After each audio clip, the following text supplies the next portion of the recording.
Beba, looking at the 2016-2017 World 7 Series, a challenging one. Of course, the first one, as you said, Master Navra, Vawanimbuka, taking the team to the first two tournaments, you joining in 2017.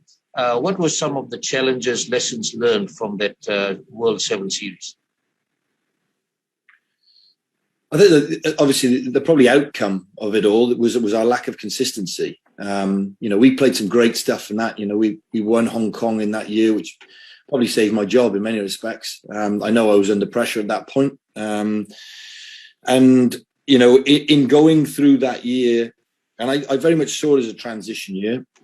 I know that, people still believe that because we'd won the Olympics the year previously, that everything should run the same way. But the reality was, and it's a big part of sport, especially in team sport, it was obvious to me that we had players, numerous different players, that were at different points in their careers and different points in mapping out and understanding what was going to be in the future. And again, my thoughts were always about the Olympics in 2020, be it 21. And as I looked at those players, which ones were going to be with us, which ones are going to carry us through? Yes, you'll gain some, you'll lose some, but there was a core group of players that I was looking to develop all the time. And within that, you had, he did a great job, the likes of Osea. Osea had probably some of the toughest years of his life coming up to that 2016 win, the World Series, the scrutiny he got, the pressure that he was under. He didn't shirk from his responsibility. He's a great captain with me as well, and I'm very fond of him. I'm very, very appreciative of what he did for that group of players to move them on. But it was also clear to me at that stage that Os was at some point going to be looking overseas and had offered two opportunities. So then you start sort of playing in your own head about, okay, how are you going to groom the next captain, for example? And then in amongst all that, you had players who were, exceptional in their talent, but motivation had dropped off them. And where were they going to be? I mean, Sammy Vili is one of the best, certainly the best defensive players I've coached, and certainly as a sevens player. But it's clear to me again that Sammy wasn't where he needed to be, and the thought process for Sammy of another 4 years was a big ask. And then you had other players who were leaving and going overseas, and I told this story recently, but I remember, obviously my communication with the players, I was trying to get that, and I rely heavily on the staff, certainly in the early years. And I remember we were going to, I think it was London. I probably misremember. I'm getting too old now. But I remember picking the squad, and about 3 days before we travelled, Masavesi Dakawanga coming to me and asking for time off to go and get his visa. And I said, you don't need to. We've done all the visas. And he said, no, I've got to go to France. Sorry, I've got to go to Australia. My fault. I've got to go to Australia. And I said, why are you going to Australia? He said, well, I've got a contract. I got a contract to go and play rugby league. I said, well, we've picked you to go to London. Yeah, but I've just got this contract. And we were literally warming up on the field to go and do the 3 days before we travel. And it was issues like that. Massey didn't mean anything by it. He knew that there was an opportunity, and that was what we'd encouraged and had been encouraged.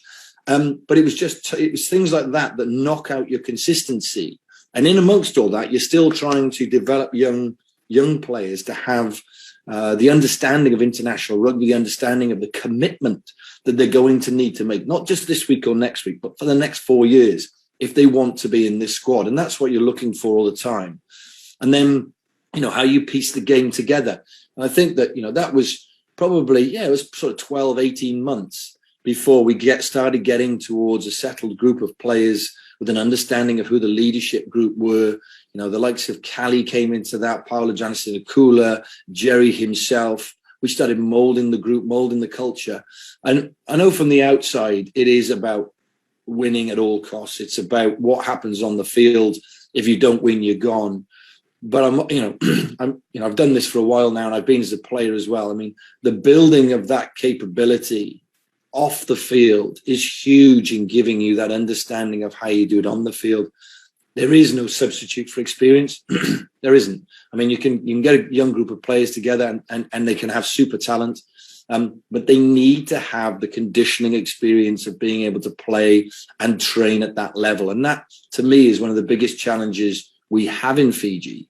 because players don't have the models within other sports or within rugby itself.